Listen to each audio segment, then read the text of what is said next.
want to change your experience of yourself in some way, shape, or form, or just up it a little bit?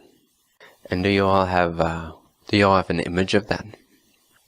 Can you all imagine that reality? You can, otherwise you wouldn't have the idea of change. So you have some form of image, some vision, even if it's a very spiritual looking vision that doesn't include cars and houses, but includes a silent state of mind.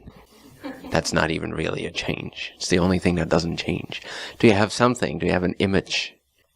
So it can be a very spiritual thing, if you want to call it that. Or it can be a very mundane version of yourself, whatever you want, or a combination of both. But you have some sort of image of what you're, in a sense, working toward. Even if you see that as false, even if you see that as changing the small stuff, which doesn't matter. Even that is a change. Even that is a vision. Than not wanting to change anything. So whatever the feeling is that you get from whatever it is you think you want, can you imagine that?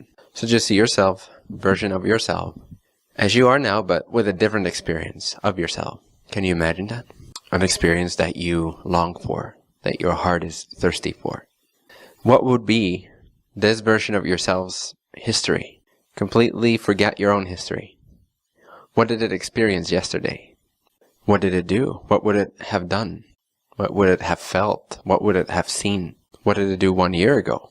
Remember, this is not the you know. This is not your history. This is the history of a version of you that you desire to be. So what's the history of that version of yourself? What has it already experienced? What has it already encountered? What's your new past? Because remember, imagination is remote viewing a parallel existence, a parallel point of view of the one existence, a parallel universe, experience, reality. Imagination is remote viewing of parallel realities, coupled with some brain interpretations and symbols that you're familiar with, but nevertheless, you're tuning into an actual frequential or vibrational parallel version, a different alternate reality. That's what imagination is. You're looking into a parallel version of yourself. So, knowing that imagination is not just fantasy, it's actually the tuning fork that tunes in to different frequencies, like a radio transmitter. So, in that parallel version, what did you do yesterday? What did you do today? What did you experience? What did you see? Who did you meet? Make this as vivid as you can, as playful as you can. And as real as you can, in a sense, like, what would you actually have experienced if you actually were completely 100%, overwhelmingly so, that version of yourself which you barely even dare to dream into existence? What if you could be the one that you actually want to be, but you don't give yourself permission to even think about? Because that would not be possible, would not be reasonable, would not be practical, would not be allowed, would not be loved, would not fit in. But if you could for a moment set all these practicalities aside, all these objections aside, and just overwhelmingly experience the version of yourself, the way you're experiencing yourself, in the version you'd like to be. One of the quickest and most powerful ways of actually bringing that frequency, bringing that parallel reality into your experience, is by changing your past. Because once you've changed your past, you don't have to do anything. You're already that version. So change your past. What did you do yesterday? In the version of yourself you'd really love to be. And imagine it, and you'll see that these experiences, what you may call like fake memory, become actual memories. And they start to, in a sense, take on a life of their own. They become very vivid. So imagine your past until it suddenly dawns on you that in some form, way, or shape, you've actually experienced these things. That actually is equally your past as whatever you remember from this timeline, in a sense. So imagine it until it's real. Fake it until you make it. And you'll see that, God damn, I actually, without fooling myself, have experienced that. On a level that was on a different frequency level than I was projecting myself on for a while. But nevertheless, now, that is actually my past. Imagine something that you maybe hope to experience in the future, and instead place it in your past. What is it that you want in the future? What would be like awesome, amazing? What would be like a sure sign of you being your authentic, complete, well-being, perfect self? Now place that 5 years in your past. You're already way beyond that. Remember that experience that you, in your previous version, hoped for in the future. Remember it in your past. And remember, you're not fooling yourself. You're actually tuning into a parallel, alternate reality of yourself. So this is as real as whatever memory you carry with you at this moment that you do believe in. It's as real. Again, I'm not kidding. You've already experienced many of these things. So memorize them. Remember that you've already had these experiences.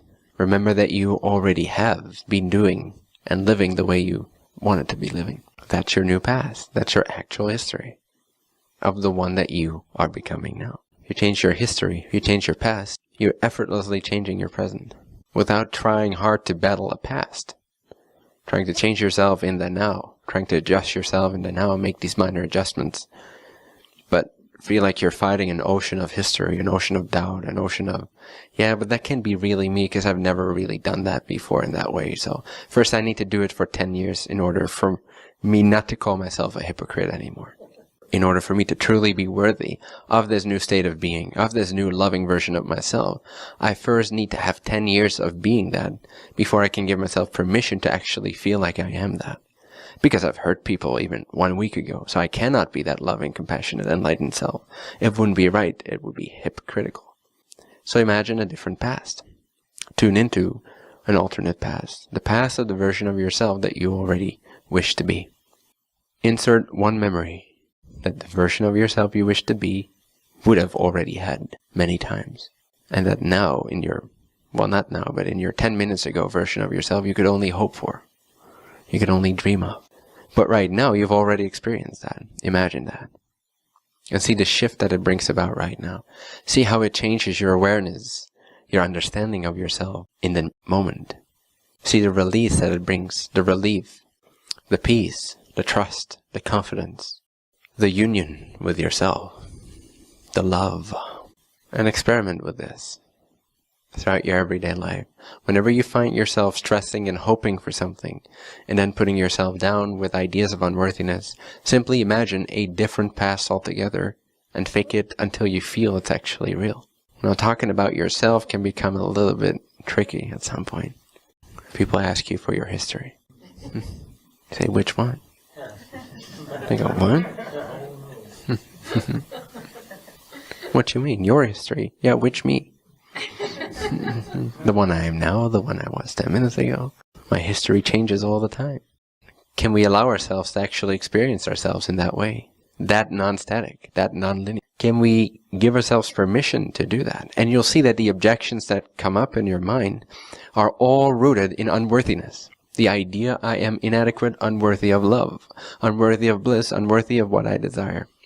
Even the idea like that's just not possible, you're just talking nonsense.